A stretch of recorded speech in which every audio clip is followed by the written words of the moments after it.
Hello everyone. In this lecture, we will be trying to understand Directive Principle of the State Policy or DPSP in short. The DPSP is mentioned in Part 4 from Article 36 to 51 in the Indian Constitution. Dr. B.R. Ambedkar mentioned DPSP as novel features or new features in the Constitution. These DPSP are inspired from the Irish Constitution. Remember, these are non-justiciable. That means they are not directly enforceable by the court of law. So, upon violation of these directives, one cannot directly go to court for their implementation. Article 37 itself says that these directives are fundamental in governance. So, every government should try to incorporate these directives while formulating any policy, any law, any executive action. And these DPSP are for promotion of a welfare state. See, the part 4 contains 36 to 51 article, right? The first article 36 defines state.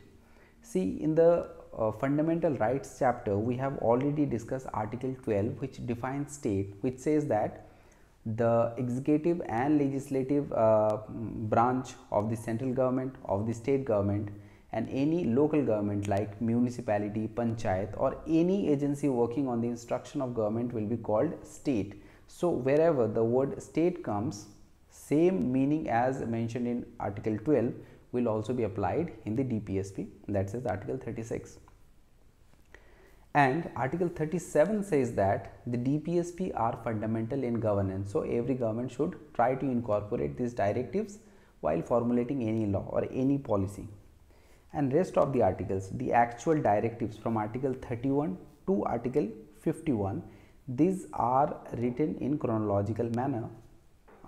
There is no division in the constitution itself, but according to their philosophy, their essence, they can be divided into three categories.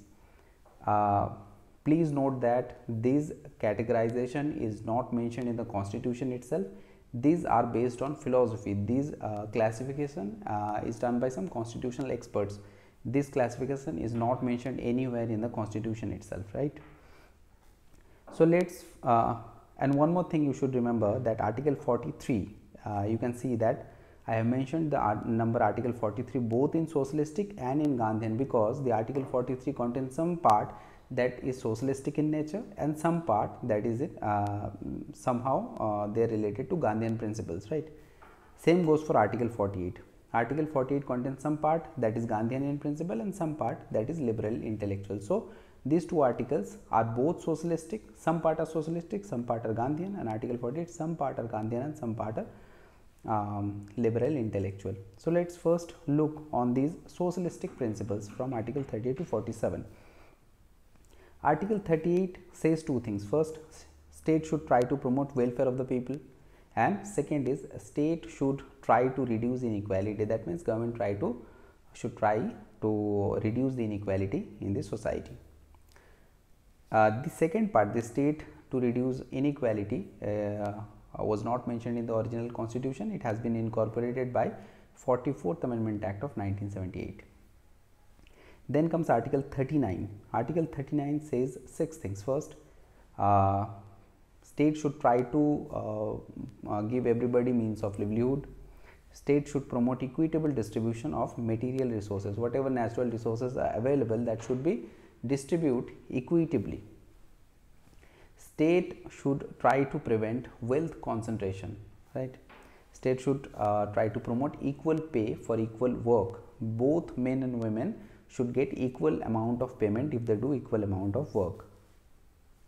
State should try to promote the health of the workforce, and state should try to develop healthy development, should try to look after the healthy development of children and youth. The last part 39F was not originally mentioned in the constitution. It has been incorporated in 42nd Amendment Act of 1976.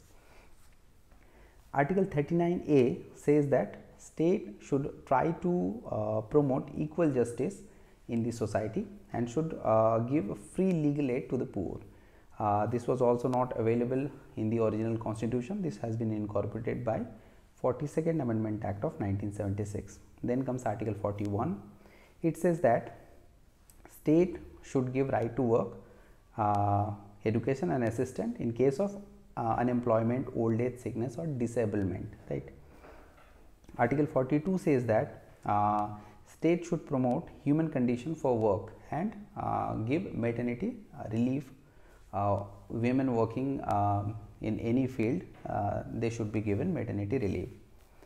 Article 43 says that state should promote living wage and standard of living for the workforce. Article 43A says that state should promote participation of workers in management of industry. So workers should be incorporated in the big decision of the company.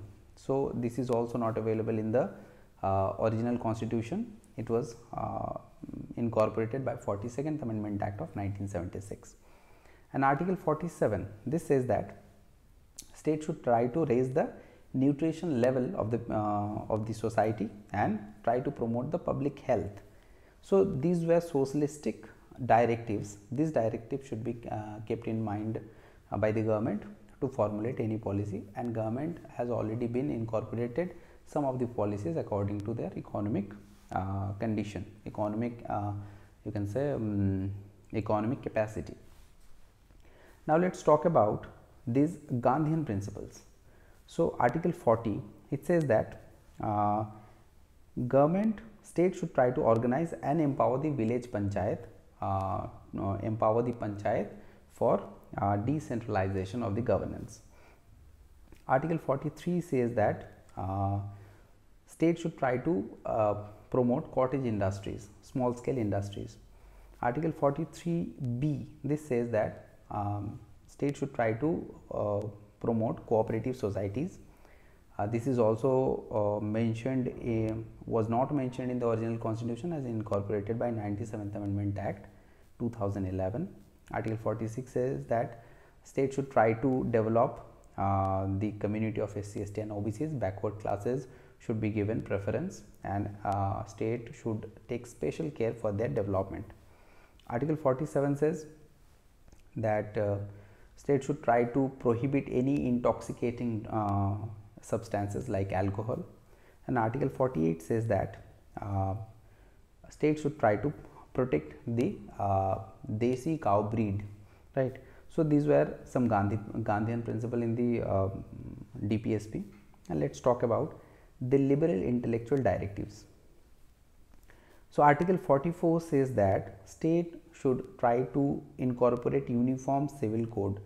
Now at present every religion has their own personal law, right. So there are separate Hindu laws, separate Muslim laws, but state should try to incorporate a uniform civil code. That means a single law for every citizen irrespective of their religion. State should try to promote this uniform civil code.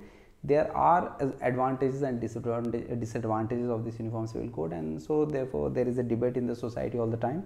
So this is not yet possible by the government, Article 44, but remember this is very important article. Article 45 says that government try to promote the early childhood care. The citizens should take care of their children until they attain the age of 6. Actually the subject matter was different for Article 45, but 86th Amendment Act of 2002 changed the subject matter of this article, and now it says that early childhood care should be given until children attain the age of 6. Article 48 says that states should try to modernize agriculture and animal husbandry. Article 48 says that state should try to protect forest and wildlife, and it was not mentioned in the original article original constitution. It has been incorporated by 42nd Amendment Act of 1976.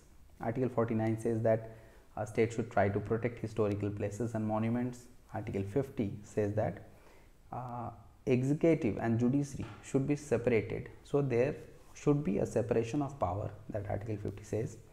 And Article 51 says that state, the government should always try to promote friendly relation with the neighboring countries, all other countries, and should try to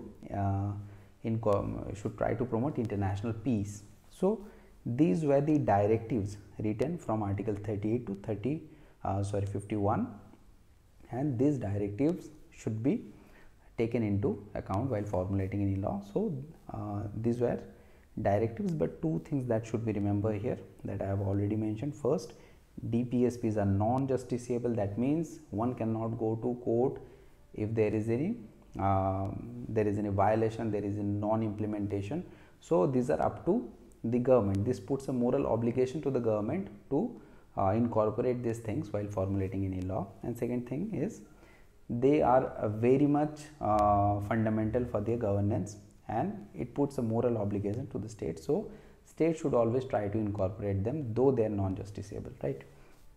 So these are all about DPSP directive principle. I hope you guys like it. So please share if you think it is useful, and let me know something in the comment. What do you think about the video?